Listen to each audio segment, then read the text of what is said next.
네, 이제 5월 그 첫 주에 첫 주는 알다시피 5월 5일 공휴일이어서 한 번만 수업을 합니다. 그걸 아시고 그게 맞게 그 보고도 그렇게 하시면 됩니다.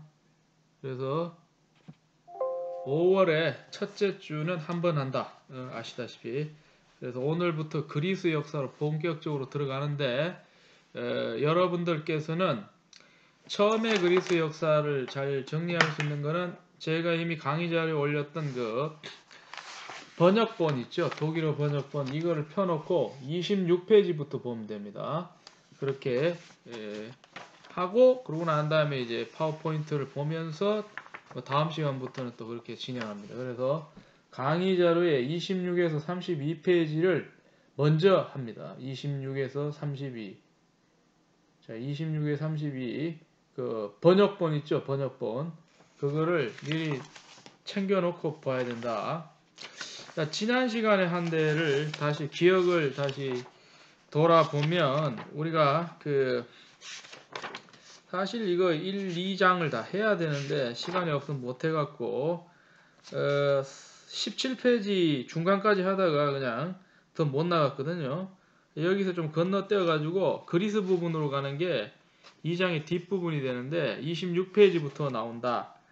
그 전에 뭐 나오냐면 이제 우리가 서양 고대사에서 잘 안 나오는 중요한 대목이 그 근동에서도 이제 주변부라고 할 수 있는 이 레반트 지역이랄까 팔레스타인 해안 지역이라고 우리가 얘기하는데 그쪽에 대해서 이 게르케라고 하는 저자가 나름대로 이제 역사적 관련성을 가지고 계속해서 서술하고 있는데 아주 그 중요한 내용을 갖다 맥을 잘 짚고 있습니다. 그걸 다루면 좋은데 시간이 너무 없어갖고 그런 게 있다는 것만 얘기를 하는 거고 제가 그래서 이제 사실은 우리가 건너뛰는 게 이스라엘 역사거든요.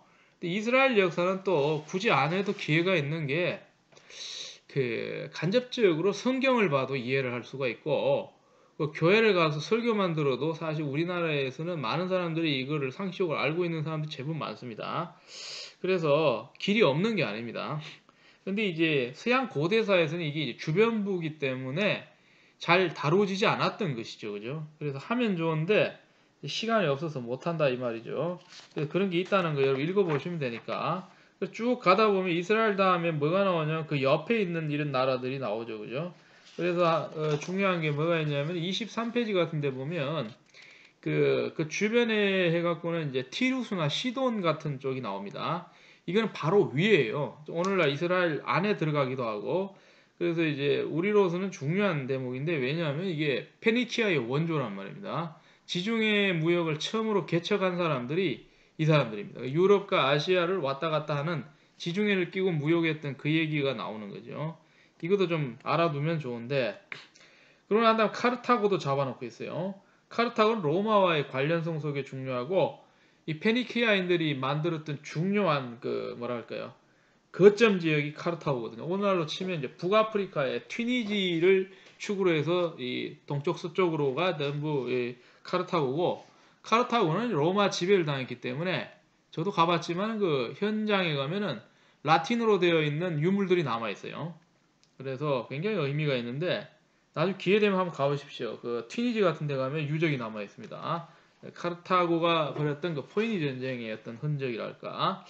뭐 이런 것들이 쭉 나오다가 이제 그 다음에 가면 이제 26페이지에 두 번째 단락이 바로 오늘부터 제가 읽어 나가는데 이제 여기 보면 서서히 그리스로 넘어옵니다. 그러니까 이 사람이 그래도 생각이 있는 게 마구 그냥 나열식으로 집필하지 않고 컨셉이 있단 말입니다. 어떻게 저술을 할 것인가 이런 것들에 선명한 방향이 있기 때문에 그걸 가지고서 이 집필한 것을 보면 굉장히 그 심사숙고를 했다라고 할 수 있죠. 그래서 골고루 다 담아내기 위해서 엄청난 노력을 하고 분량 안배랄까 이런 것들이 굉장히 적절하다는 것을 알 수가 있습니다. 그래서 이제 26페이지에 그 두 번째 단락부터 엄청난 정치적 포구를 여기서 읽어나가면서 설명하도록 할 테니까 여러분들 거기를 눈여겨보시기 바랍니다. 자, 그리스 역사를 처음에 어떻게 끌고 나오느냐. 지금 오늘 다룰 것은 우리가 문서로서 확인될 수 있는 그런 그리스 역사가 아니고 아직까지도 정확히 안 밝혀져서 논란이 많고 수많은 사람들이 여러 가지 주장을 할 수 있어요. 여기서 이제 중요한 건 뭐냐면 이제 하여튼 잘 밝혀지지 않은 것에 대해서 원초적으로 우리가 기대할 수 있는 건 뭐냐면 고고학이거든요. 이 고고학에서 나온 성과를 갖고 얘기한다. 고고학에 의존하고 있는 게 초기 그리스 역사고, 그걸 통해서 지중해 유럽 문명이 생기기 전에 그 영향을 줬다고 하는 근동과의 관련성을 갖다가 얘기할 수 있는, 이 고고학이 굉장히 중요하다는 거예요. 이걸 가지고서 지금까지 얘기를 해갖고 왔다라고. 고고학을 가지고서 얘기. 그러면 어떻게 되냐면 기원전 1000년, 2000년 시기에 이 그리스 시기를 조금씩 벗겨내고 있다라고 볼 수 있습니다. 자, 그걸 전제로 하고 한번 보시기 바랍니다. 자, 엄청난 정치적 폭풍우를 온전히 겪으면서 바다 민족. 자, 여러분 뭐 뻔하게 알지만은 이 원본을 갖고 번역이 나온 거 아닙니까, 그죠? 번역은 뭐 제가 했지만은 이걸 지금 읽어 나가고 있다는 거죠. 예, 이게 굉장히 중요하다. 그래가지고 이제 뭐 실감나게 좀 얘기를 하려고 한다면은, 요 원본에는 보면 50페이지의 요 둘째 줄부터 나온다 이 말입니다. 여기서부터 뭐 잘 안 보이겠지만 여기서부터 이렇게 쭉 나간다 이 말이에요. 펠리심 빈트 샤튼 이러면서 나오는데요. 이걸 갖다가 이제 번역본을 보고, 여러분들 나중에 기회 되면 원본을 보면 좋은데, 어쨌든 저도 좀 얘기를 해갖고 하든지 해갖고 신청을 하든지 해서 이거를 고려대학교가 그 도서관에서 주문해서 갖고 있도록 해보도록 하겠습니다. 굉장히 중요한 책이니까. 물론 뭐 제가 만약에 이제 빠르게 출판할 수 있다면 어느 시점에 출판하면 그것도 나오겠죠. 뭐 같이 놓고 보는 것도 좋습니다. 독일어를 좀 할 줄 안다면. 그러면 굉장히 도움이 많이 된다. 우리나라는 영어로 된 것밖에 번역된 게 없거든요. 고대사 전체가 나오는 이 개설서가. 그래서 불어본이랄까, 이탈리아본이랄까, 그리스본이랄까, 독어본이 계속 나와야 된다, 이렇게 저는 생각을 하는데, 자, 그렇게 돼가지고 이제 보게 되면 엄청난 정치적 폭풍우를 온전히 겪으면서 바다민족의 이동 시기가 지난 후, 바다민족 이동이란 BC 13, 12세기 지구 역사상 격변의 시기였다라고 하는 바다의 민족. 많은 학생들이 질문했어요. 바다 민족이 좀 기원이 뭔지 좀 가르쳐 달라. 저도 옛날에 그걸로 석사 논문 쓰려다가 그거 쓰면 큰일 난다 그래가지고 쓰지를 못했던 그런 때가 있었습니다. 그래서 지금까지도 그거 갖고 뭐 논문 쓰기가 애매한 게 뭐 있어야 쓰죠, 그죠? 전부 추측인데, 그래서 고고학자들한테 많이 물어봐야 될 그 판국입니다. 바다 민족이 어디서 왔느냐? 아마도 이제 크레타 섬을 주변으로 해서 유럽계들이 이게 뭐라면 생활 근거지를 찾기 위해서 대량으로 밀려 내려온 게 아닌가. 뭐 도리아 민족의 남아설 뭐 이런 것들도 있는데, 어쨌거나 간에 그 유럽 쪽에서 내려와서 그게 이제 변동이 일어나 도미노적으로 해서 팔레스타인에 상륙을 하고, 그래갖고는 밀어내고 해서 근동에서 저기 이집트로도 가지만은 주로 유프라테스 티그리스 안으로 들어갔다라고 볼 수 있죠. 그래서 뭐 제가 얘기를 했지만은 BC 10세기 정도로 11세기 정도로 보는 다윗과 골리앗을 보게 되면, 이 골리앗의 신체를 묘사하고 있는 성경의 묘사에서 대략 2m가 훨씬 넘고 뭐 3m까지 가능하다고 할 정도로 신체 장대한 이 가드 출신, 그러니까 이스라엘에서 해변 쪽에 있는 이 고을이죠, 그죠? 출신의 이 장군이 있는데 이게 골리앗이라는 거죠. 키 큰 거인 골리앗인데, 이 신체 묘사가 백인을 묘사한다라고 많은 사람 추정을 하면, 그걸 어디서 왔느냐, 유럽계다 뭐 이런 식으로 얘기를 할 때에 그때 넘어온 사람들이 아니냐, 이렇게도 추측은 할 수가 있다. 이제 바다 민족은 계속 규명을 해봐야 된다. 그래서 이동의 시기가 지난 후 남부 발칸 반도와 에게 해역의 섬들이 남게 되었다. 자, 여기서 어떤 생존의 공간이 존재했는데, 어떤 비교할 만한 정치 체제로 전개된 것이지만 그 반대의 양상을 띄었다. 중앙 지배로부터 집단적 지배로의 이행을 통한 것이 아니라 공동체로부터 국가적 권력의 형성을 통한 것이다. 공동체로 조그맣게 존재를 하다가 마을이면 마을, 촌락이면 촌락, 뭐 100명 단위, 1000명 단위 이렇게 이제 공동체로서 족장 아니면 그 나이 많고 리더십 있는 사람 밑에 있다가 그게 어떻게 돼요? 커지면서 국가로 나가게 되고 권력을 장악할 수 있는 것이 그리스적인 어떤 그 정치 세력이 발전한 모형으로서 추측을 한다라고 하는 그런 말입니다. 자, 여기서 나오는 말들 미케네라고 하는 거죠. 미케네의 궁정문화. 미케네는 지금 어디냐면 이 펠로폰네소스 반도라고 하는 그리스 전체에서 봤을 때 반도죠. 이 반도의 가장 큰 반도인데 펠로폰네소스 반도에서 오른쪽에 남쪽에 있는 곳이 이제 미케네란 말입니다. 미케네라고 하는 것이 어디서 왔느냐는 많은 사람이 추측하기에 크레타에서부터 넘어온 것이다라고 밑에서 위로 올라왔다. 예를 들면 이제 이 제주도에서 부산으로 넘어왔다 이런 식으로 얘기를 할 수 있는 거죠, 그죠? 그래서 이제 붕괴와 주목할 만한 민족들의 이동으로서 전적으로 새로운 통일체가 형성이 되었다. 전부 이게 이제 고고학적으로 얘기할 수 있는 것들이거든요. 이 때문에 이 문헌이 지닌 그 힘이 없습니다. 예전의 질서로부터 오로지 신들에 대한 관계, 그리고 영웅적으로 그리고 과격하게 얘기되어지는 전승들, 말로서 전해오는 것들, 지역적인 조직 형태들이 남았다. 이 고고학입니다. 그러니까 지리적으로 심각하게 파편화된 땅에서, 자, 파편화됐다는 거는 끼리끼리 나눠서 뿔뿔이 흩어졌다 이 말입니다. 그죠? 이걸 갖다가 이제 독일어 그 모양대로 옮기다 보니까 말이 좀 어색하게 돼갖고 파편화됐다는 아주 작은 공간에, 그리고 부분적으로는 아주 작은 거주 중심지들만이 형성되었다. 자, 이주에 들어온 부족의 구조는 단지 부분적으로만 보존되었고 일부는 세월이 지나서야 제 모습을 갖추었다. 본질적으로 새롭게 진행된 발전의 출발점은 작은 공간들과 아주 작은 거주지라고 할 것이다. 그래놓고 난 다음에 이제 그 다음 단락으로 넘어가면은 이제 그곳에서는 토지를 소유하여 스스로 경작하였던 자유농민들이 살았다. 이게 생활 근거는 예나 지금이나 그 고도로 발달된 곳이면 대부분 농사 짓고 산답니다. 농사 짓고 사는 게 생활의 근본이고 오늘날 농업이 없으면 살 수가 없죠, 그죠? 농업은 일정 지분을 늘 가지고 있어야 된다. 자, 그런데 그들의 생활과 생존의 중심점은 이 구심점입니다. 바로 집이라고 하는 게 집을 이제 달리 말하는데 이게 우리가 뭐 가정 공동체다 이렇게 얘기하는 거. 오이코스라고 하는 그리스 말이다. 그러면 이 오이코스는 뭐냐 이걸 알아야 되니? 오이코스를 얘기를 하자면은 이 개념을 우리가 알고 있는 오늘날의 식으로 생각하면 안 되고 범위를 크게 잡아야 된다. 범위를 크게. 이 오이코스라고 하는 가정 공동체라고 하는 거. 이거는 뭐냐라고 했을 때 그리스는 옛날 전통사회이기 때문에 뭐가 있어요? 가족이 단계로 잇따라 보통은 3대를 설정을 해야 된다. 예? 그러면 이제 조부모 세대가 있고요. 그 밑에 2세대가 부모 세대가 있고 그러고 난 다음에 그 자식 세대가 있단 말입니다. 이제 오이코스는 기본적으로 이 정도는 설정해야 돼. 여기 안에 다 같이 산다는 거. 우리나라도 예전에 대가족 체제에서는 이게 일상이 돼 있어요. 항상 집에 가면 조부모가 있어요. 다 살아있다라고 한다면. 그러고 난 다음에 중년 나이에 중심이라고 할 수 있는 그 부모 세대가 있고, 그러고 난 다음에 나이가 많거나 적거나 그 밑에 있는 세대가 또 있습니다. 이걸 축으로 해서 뭐까지 끼고 있냐면은 그 출가하지 않은 그 집안에 미독립한 구성원이 있어요. 예를 들면 삼촌이 있든지 이모가 있든지 고모가 있든지 있단 말이에요. 이런 사람들하고 그러고 난 다음에 자립이 안 된 친척, 젊은 사람들 이런 사람들 다 끼고 살면 10명은 좋게 되거든요. 자식도 5, 6, 7 낳아버리거든요.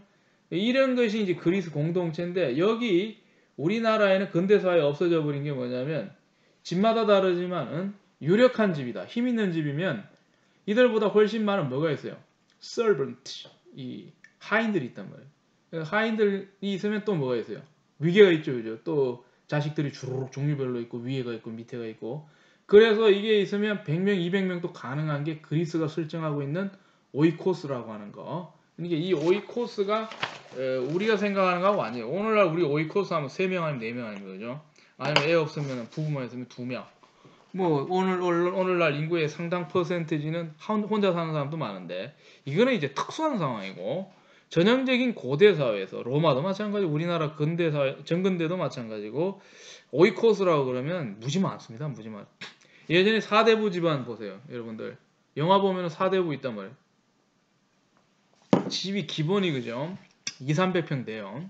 그러면 이제 방을 헤아려 보면 3, 40개 나온단 말이에요.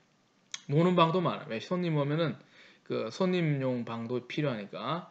그래서 그 집이 그날 어떻게 돌아가는지를 주인이 한 바퀴 돌려면 시간이 많이 걸려요. 오늘날로 그 정도로 갖고 있으면 대기업 그 사장도 갖고 있기 힘든 그런 사이즈의 집을 갖고 있고 구성원들을 갖고 있어요. 이게 이제 그리스가 지니는 오이코스라고 하는 거 미리 말씀을 좀 드리도록 하겠습니다. 오이코스라고 하는. 자, 그렇게 되었을 때에 이제 지금 그 다음에 이어지는 말도 좀 어려운데, 자, 이들은 충농의 지위다는 충농이라고 하는 거죠. 게슈판 바우안이라고 하는 그 독일어 합성 명사가 있는데, 저도 한번 찾아봤는데 이게 이제 사전에 충농을 넣은 축이라고 하는 건 여러분 알다시피 가축의 축이고, 그러면 가축 갖고 농사 짓는 농부를 말하는 거죠, 그죠? 게슈판이라고 하는 거는 이제 슈파넨이라고 하는 독일어 동사는 잡아 늘리는 거죠, 그죠? 슈판. 게슈판이 여러 가지 뜻인데 전차의 게슈판도 돼요. 쭉 늘어뜨리든. 여기서는 가축 갖고 농사를 쭉 늘어뜨려서 짓는다는 그런 개념이 있기 때문에 충농이라고 우리가 번역 가능하다. 이미 농사에 뭘 이용한다? 머리를 쓰는 거죠. 사람 힘으로 안 되는 거는 소도 있고 농사에 동원할 수 있는 가축이 있단 말입니다. 이 충농이 된다는 거죠. 그래서 뭐 하고 이제 다르냐면은 그날 벌어 그날 먹고 사는 이 날품팔이, 일용직 노동자나 아니면 그 미력하거나 힘없는 전락한 신분의 농민하고는 다르다는 게 충농이라고 하는 거. 앞에 뭐 얘기했죠. 자유농민이라고 하는 그 말이 먼저 나온다는 거죠. 그죠? 자, 근본적인 사회 질서는 구비 전승되는 규칙에 따라 스스로 통제되었던 마을 공동체였다. 덥게마인샤프트라고 마을 공동체가 이제 조직돼 있다. 이 공동체라고 하는 게 얼마나 중요하냐. 여러분들 한번 겪어봐야 한다. 이 공동체. 굉장히 중요합니다. 특히 선진국일수록 이 공동체가 중요하다는 걸 아주 잘 인식을 해야 합니다. 이거 아주 중요합니다, 여러분들. 더 없게 말해 마을 공동체, 촌락 공동체라고 할 수 있는데요. 이 공동체가 아주 중요합니다. 이 공동체를 가지고 모든 조직이 파생된다. 그래서 사회 단위의 가장 작은 단위는 물론 1개인이지만은 그건 제외한다면 가정이 시작점이죠, 그죠? 이 가정 몇 개가 모이면 뭐가 돼요? 마을이 되거든요. 이게 이제 공동체란 말입니다. 이 공동체를 그리스 사회나 현대 유럽 사회도 굉장히 중시해가지고 이 공동체끼리 결속이 잘 되게 만드는 것이 국가가 해야 하는 일이다 하는 거죠. 이것이 아주 유기적으로 잘 돌아가는 데가 서유럽 사회입니다. 서유럽 사회. 실제로 가보면 오늘날에도 보면 모든 그 마을의 움직임이랄까 이 조직을 어떻게 하냐면은 사람들의 합의를 통해서 끌어내는데 이게 굉장히 잘 돼 있다는 거예요. 이 전통이 수백 년이 있어요. 우리나라도 있죠. 옛날부터 공동체라고 하는 뭐 향약도 있고 두레도 있고 다 있는데 이 각 민족마다 물론 뭐 방식은 다르지만 책임감하고 연대의식은 유럽 사람들이 굉장히 강합니다. 왜냐하면 자기들이 그 몫을 하지 않으면 공동체가 돌아가지 않는다라고 하는 것에 대한 이 강박관념과 역사적 경험이 충천한 것이 바로 어떻게 돼?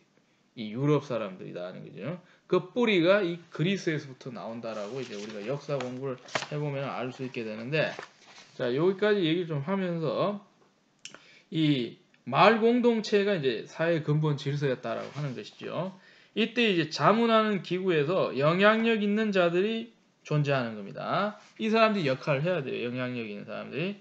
뭘 하냐면은 이게 이제 뻔한 얘기인데 소송에 관한 규정들, 종교적인 집단적 관례들, 군사적인 문제 이런 것들을 갖다가 누가 해야 돼요? 영향력 있는 사람들이 한다. 이게 이제 전문화된 국가가 들어서기 전에 자기들끼리 시쳇말로 이제 주묵구구식으로 이 뭐라면 조직을 운영을 할 때는 몇 가지 중요한 사안인데 제가 여기 얘기하고 있는 한 3가지 정도. 분쟁이 생기는 소송의 경우, 그러나 종교적 일을 할 때 중심축이 있어야죠, 그죠? 그리고 전쟁을 벌이면 막 싸우면 안 되니까 지도자가 필요해. 이럴 때에 영향 있는 사람들이 일을 쉽게 말해서 도맡아서 해야 되는 그런 상황들이 이제 벌어진다 하는 그런 얘기가 되는 거죠. 자, 그렇게 됐을 때에 이들을 갖다가 어떻게 부르느냐 하는 건데, 이때 불렸던 말이 바실레우스라고 하는 말이 불렸다는 거예요. 이게 기원이 되어버렸어요. 바실레우스. 우리 치면 장이죠, 장. 우리 치면 반에 최고 높은 사람 반장이고, 회에는 회장이고, 그죠? 회사는 사장이고 뭐 이런 게 있는데 장이거든요. 이 바실레우스라고. 이 바실레우스라고 부르던 버릇이 어떻게 돼요? 결국 나중에 그리스가 국가 체계를 갖추면 이걸 갖다가 국가 책임자에게 이 명칭을 줘버립니다. 바실레우스라고 하는 말을. 그래서 이게 이제 로마에는 달리 잘 없었던 건데 그리스에는 있다가 없다가 했던 게 뭐냐면 이 동양엔 늘 있었던 건데 킹입니다. 킹. 킹의 개념이 그리스어로 바실레우스다. 근데 처음에는 그 반장, 통장 뭐 이런 거 했다는 거죠. 그러다가 나중에 바실레우스가 국가를 대변하는 자가 돼서 대통령은 아니고 왕이 돼버렸다라고 하는 이렇게 이제 우리가 이게 미케네적 관행이다. 이 자는 왕이다. 근데 지배자는 또 아닌 것 같고 27페이지 보면 재밌죠. 지배자는 아니었는데 이게 굉장히 재밌는 거다. 그 개념은 뭐냐면은 뭔가 독특한 신분이다. 리더십이 있는 거죠. 그죠? 큰 부자를 돈 없으면 이제 말빨이 없기 때문에 보통은 재력이 있는 사람, 경제력이 있는 사람이 이걸 했기 때문에 뭐가 돼버렸다? 널 써먹는 말에 대해서 자멜보르트가 됐다. 이 뭐냐? 컬렉티브 월드다. 집단 용어가 돼. 집합적 개념이 됐다는 게 이제 컬렉티브한 단어가 됐다는 거죠. 컬렉티브가 자멜이거든요. 자멜 모으는 건데 집합적 용어가 되어버렸다는 거죠. 집합적 용어다. collective word. 자멜보르트라고 해서 보르트가 빠졌는데 자멜보르트, collective word가 됐다. 이렇게 좀 알아두시면 좋겠다. 이 개념 좀 어려워요. 그래서 설명을 좀 해야 되는데 서구 사회는 이 collective 개념 굉장히 강한데 자, 이것까지는 다 설명하는 건 나중에 하고 그래가지고 이제 그 다음 보면 이들은 단지 조금 어느 정도란 말이죠. 마을 공동체와 연관이 있었다는 거죠. 자, 그들은 농민과는 아주 다른 각도에서 활동을 했다. 이 사람들은 좀 신분이 다른 사람들이. 그들의 오이코스는 더 많은 토지를 당연히 차지합니다. 보통은 옛날에 유력자들이 비실비실한 사람이 있는 게 아니고 대부분 경제력이 세단 말입니다. 나아가서 이들은 도덕질과 약탈을 통해서 부를 증가시킨다. 야, 이거 보면 알 수 있죠. 그 상태가 보세요. 보통 3000년 전의 얘기니까 부를 갖다가 이렇게 우리가 오늘날로 생각할 수 있는 많은 사람을 동원해서 노동을 통해 생산을 통해서 부가 나오는 개념이 아니고 아직까지도 주먹구구거든요. 그러니까 어떻게 돼? 믿을 만한 지도자가 있으면 좋은 겁니다. 그래서 전쟁을 벌여서 이기면 되는 거니까. 그래갖고 그게 뭐 난투극이 벌어지든 뭐 갖고 싸우든지 쟁탈전을 벌여서 이겨서 진 사람들의 부를 갖고 오는 먹는 걸 갖고 오든지 뭐 돈을 갖고 오든지 갖고 와갖고 부를 증가시키는 아주 그 원시적인 방법으로서 생계를 갖다가 이 부라고 하는 거를 갖다가 유지하는 그런 식에서의 바실레우스 지도자가 필요했던 것이다. 이 그리스 옛날 얘기를 하고 있는 거다. 자, 이 중에서 다수를 우리는 아주 자주적인 전사군주로 자기 능력이 있는 주체적인 전사군주라고 할 수 있는 영어에서 워로즈라고 하는 개념을 많이 쓴다라고 하네요. 워로즈. 원어에서도 도구로 안 씁니다. 워로즈라고 해서 전쟁을 할 줄 아는 군주다. 이제 역사적으로 이제 그럼 한번 돌아보자는 거죠. 중요한 게 있는데 리더십의 유형을 우리가 좀 보게 되면 우리가 크게 세 가지를 보는데 두 개가 눈에 많이 띕니다. 자, 첫째는 이 전사군주 개념이 우리 권동사도 했으니까 기억이 날 텐데 자, 리더십의 유형을 본다는 거예요. 리더십의 유형. 자, 우리가 리더십의 유형을 보게 되면 전사군주라고 하는 게 있다는 거죠. 워로드라고 하는 게 있다는 거예요. 워로드. 워로드가 있고 또 한 가지가 뭐냐면은 이거는 그 군사와 정치가 결합된 형태. 힘센 사람, 전쟁 잘하는 사람이 지배자가 된다는 거. 두 번째는 뭐냐면 먼저 우리가 고대 근동에서 메소포타미아, 이집트에서 봤던 왕, 지배자는 뭐였다? 신정일치를 주관하는 그러니까 제사장 겸 지배자. 이걸 뭐래? 신정일치 모델이 있다는 거죠. 이게 제사장 겸 지배자. 그리고 세월이 지나서 문명 수준이 완전히 올라갔을 때 그리스가 어디에 도달할 고전기, 절정기에 도달할 때 리더십의 유형. 오늘날에도 중요한 철인이 등장하네요. 예, 철학자가 등장. 지혜가 바로 모형이라. 예. 이런 식으로 세 가지의 고대의 유형을 우리가 볼 수 있어요. 제일 쉬운 게 워로드죠, 그죠? 전투력이 없는 애가 지배자가 되면 걱정이 많이 되죠. 왜냐하면 옛날에는 모든 게 전쟁으로서 약탈전이 벌어지기 때문에. 그래서 항상 그 어떤 공동체를 대변하는 사람은 키도 제일 크고 덩치도 제일 크고 뭐든지 싸우면 이길 수 있는 그런 만능이 되어야 된다. 워로드의 개념이 나와요. 그걸 한 다음에 이제 그것만 있는 게 아니라 그 지배 이데올로기를 갖다가 추진할 수 있으려면 머리도 좀 좋아야죠, 그죠? 그런데 그걸 갖다가 뭐랄까 종교적으로 이렇게 합리화시킬 수 있고 제사를 드릴 수 있는 사람, 신정일치를 해낼 수 있는 모델이 필요해요. 메소포타미아의 지배자와 이집트 파라오 같은 존재가 필요해요. 그리고 그리스에 가게 되면 지혜로운 사람이 드디어 필요합니다. 지혜로운 사람이 철인 아닙니까, 그죠? 철학자가 지배자가 되어야 된다고 플라톤이 주장을 했단 말이에요. 철인 정치라고 하는 거. 그걸 주장을 해서 그런 사람이 아니면 뭐 어떻게 민주주의가 망가진다라고 그렇게 생각해요. 학식을 갖추고 덕을 갖춘 사람이 필요하다라고. 근데 이때 전에 이미 공자 맹자 시대 동양에서도 이런 철인이라고 말은 안 했지만 개념이 같아요. 덕을 지닌 자, 지혜로운 사람이 쉽게 말해서 국가의 리더가 돼야 되고 통치를 해야 되고 그러고 난 다음에 국가를 이끌어 가는 것이 합리적이다라고 봤던 건 동서양이 동일하다. 지도력의 모형이 굉장히 중요하다. 그래서 지덕체를 갖춰야 된다. 옛날에 그 말을 하는데 지혜와 인간성하고 피지컬 지덕체를 갖춰야 된다. 그런 사람이 지도자다라고 예전에 그런 얘기들 많이.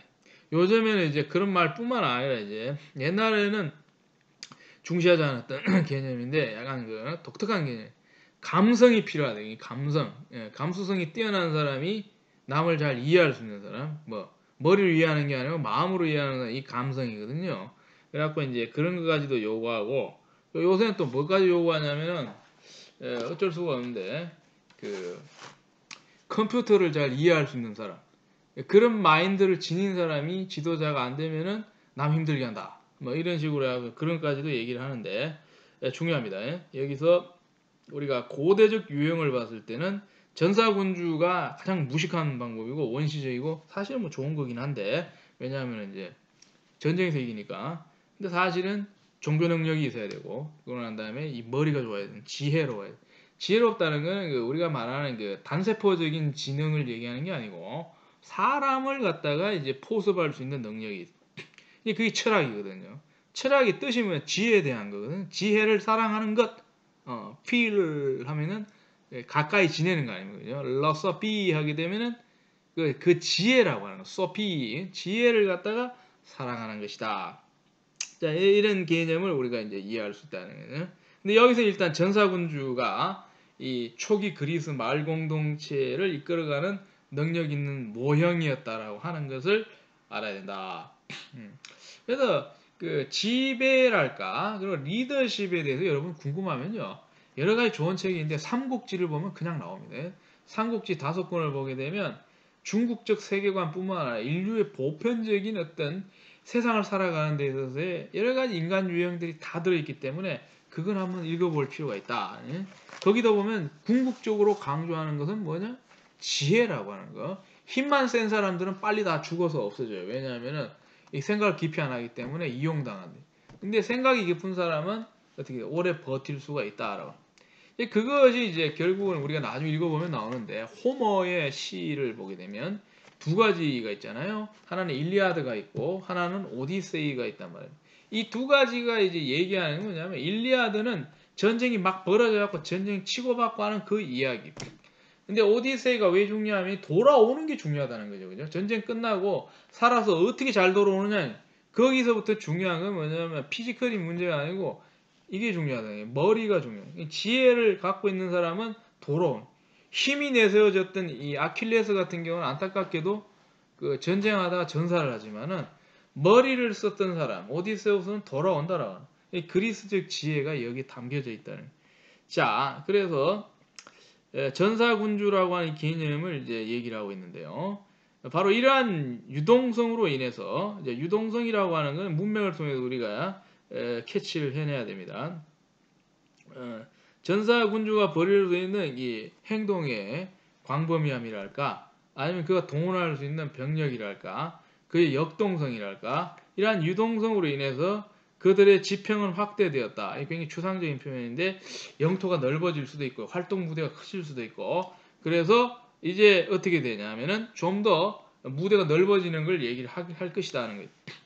그래서 약탈 원정이랄까, 바다로 원정 가는 일들이 어떻게 돼요?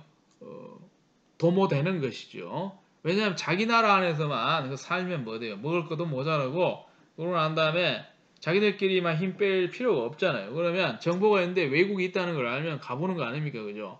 바다를 넘어가 보는 거라는 거죠. 여기서 그리스적인 어떤 모험 사상이랄까, 이런 것들도 나온다는 것입니다.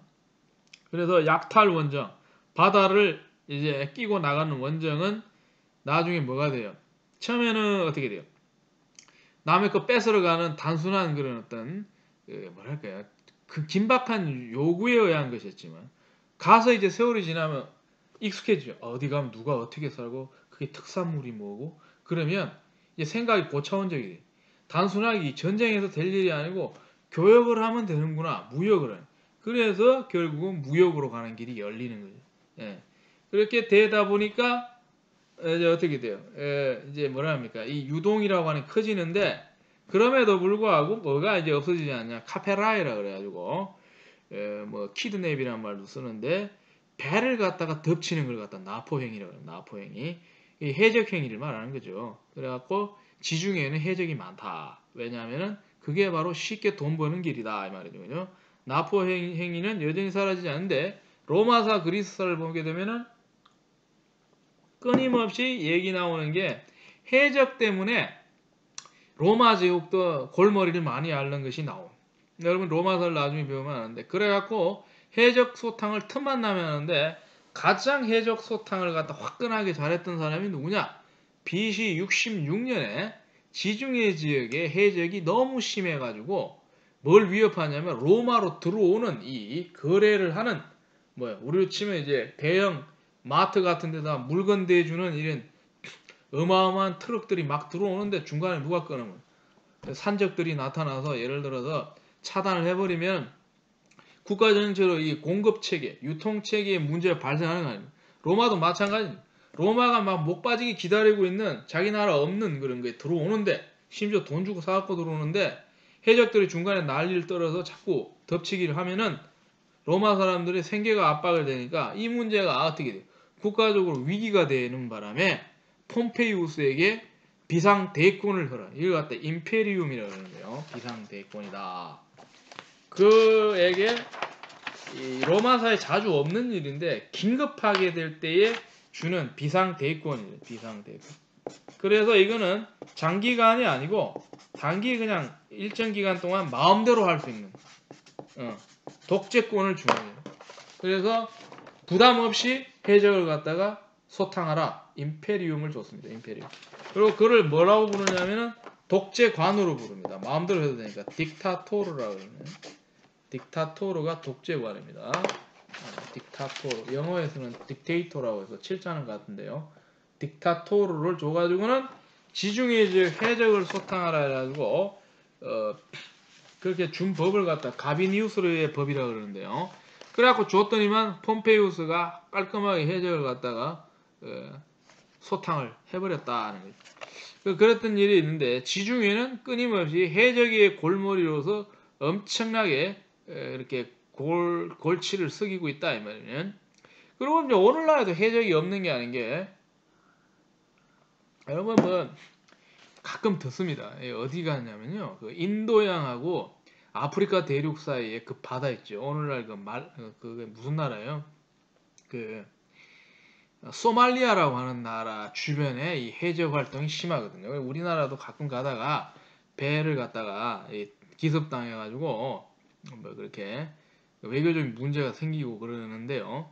이런 것들이 아직까지도 있다는 거죠. 이게 쉽게 돈 버는 방법이다 해갖고는 하여튼간에 그런 일들이 많이 벌어지는데 어쨌든 여기도 이제 납포행위라고 하는 거, 해적행위 이런 것들이 이 시중에 늘 사라질 리가 없다라고 하는 거예요. 자, 그런데 그 시기에 오리엔트 세계와의 접촉이 이루어졌고 특히 서부 소아시아 지역과는 그러했는데 12세기 이래 그리스어를 말하는 사람들의 행선지가 바로 이 어디로 가요? 오리엔트 쪽에 이 바닷가를 간다는 것이죠. 자, 12세기 이래 중요하죠. 그죠? 바다 민족이 이동하고 다 연관이 있고 BC 12세기 되면은 바로 이 트로이 전쟁하고도 시기가 거의 비슷하고 그래서 트로이에 대한 궁금증은 우리에게 계속 연구의 자극을 제공한다라고 볼 수가 있는데 자, 그때의 개개의 중심지들에서 주로 중부 에우보이아와 코린트로부터 레반트 및 남부 이탈리아와의 접촉이 이루어진다. 레반트로 가는 건 지중해로 갈 때에 그리스에서 동쪽으로 가는 거고 이탈리아는 서쪽으로 가는 루트가 두 개가 있단 말입니다. 이 사람들이 돌아다니다 보니까 어디하고 교역을 해야 되고 어디로 주로 가야 되는지가 알게 되는 겁니다. 그 얘기가 되는. 특별히 중요했던 것이 바로 페니키아와의 관계다. 자, 이 페니키아라고 하는 거는 이 지도를 그려보면 이스라엘. 이 이스라엘 쪽 바로 위에 있는 게 바로 페니키아다. 그런 얘기가 됩니다. 그래서 우리가 이제 지중해를 이렇게 그리잖아요. 파란 걸로 지중해를 그리면 이집트가 이래 있고 이집트에서 위로 올라가서 오른쪽으로 가면 나오는 이게 이제 이스라엘인데 이게 이제 페니키아다 이 말입니다. 포에니키아다 말이야. 포에니키아. 그래서 이들이 여기 카르타고에 뭘 세운다? 중간 거점을 세우죠. 그죠? 이게 이제 오늘날 튀니지나 그쪽인데 잘 보세요.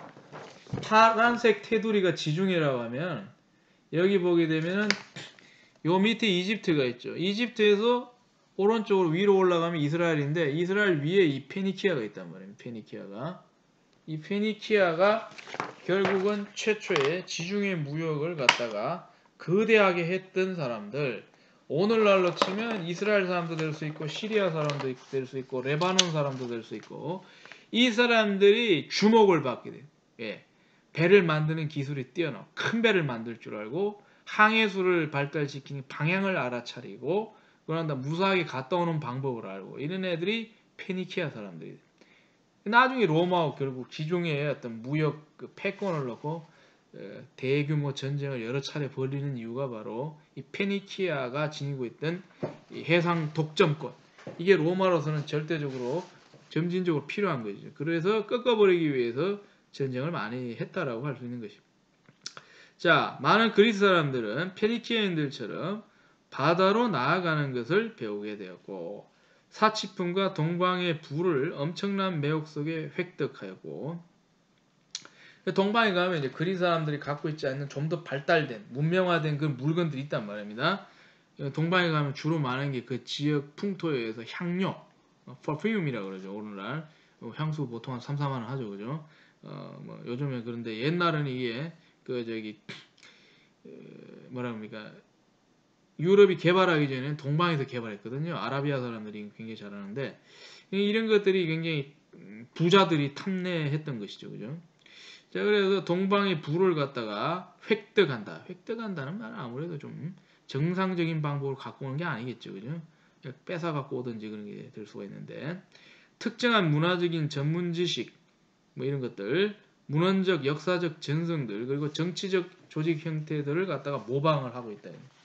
이미 고등 문명을 갖고 있던 근동 사람들로부터 그런 앞서가던 것을 갖다가 모방을 할 수가 있다 하는 이제 그런 얘기가 된다 이런 말이에요. 자, 그래서 그리스 사람들은 그들의 이제 모험이 풍부한 언어에 적합한 페니키아의 자음 글자를 넘겼. 여기서 중요한 세계사 시간에 늘 강조하는 시험에 늘 나오는 그리스 문자가 어디에 영향을 받느냐? 바로 페니키아가 지니고 있던 원래 알파벳이 있습니다. 그러니까 오늘날 우리 ABCD하고의 보면은 비스무리한 뭐 좀 다르긴 해도 거기서 그리스로 넘어가 그리스에서 어디로 가요? 라틴어로 넘어가서 그 라틴어가 현대 유럽으로 되면서 영어도 되고 독어도 되고 하는 거 아닙니까? 그죠? 이게 바로 원조가 어디냐? 바로 페니키아다라고 하는 것을 여러분들이 잘 알아두셔야 된다. 이런 얘기가 된다 이 말. 자, 그래서 이 페니키아가 유럽 문명에 영향을 준 것이 엄청나게 크다라고 하는 거. 이들에게 결국은 무역뿐만 아니라 그걸 한다는 거죠. 문자적인 것도 필요에 의해서 많이 흡수를 했다라고 하는 거 굉장히 중요하다. 그래서 민호와 미케네 문화의 선문자에 비해서는 선문자라고 선으로 이렇게 그려져 리니얼 레터라고 그래가지고 이게 있는데 좀 더 적합하다고 그리스 사람들이 느꼈다라고 하는 것이죠. 그래서 이걸 본따서 그리스는 그리스 나름의 알파벳을 만들게 됐다. 이 알파벳도 영어하고 대조해보면 비스무리해요. 뭐 ABCD라는 거 알파, 베타 이렇게 얘기하죠. 그죠? 근데 이 영향을 누가 줬다? 페니키아가 줬다. 여기까지 하고 좀 이따가 연결해가지고 계속 하겠습니다.